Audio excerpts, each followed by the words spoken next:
Kiçe, öleceğini bilsen de yalvarma kişe.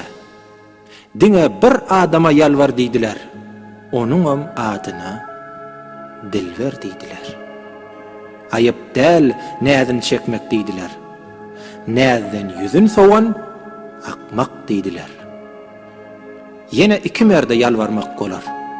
Deydiler, ene hem atadır olar. Atana yalvarsan galkınar ruhi, enene yalvarsan kemeler ahi. Kim etse şolara tağzim deydiler, işravaç, yaşı uzun deydiler.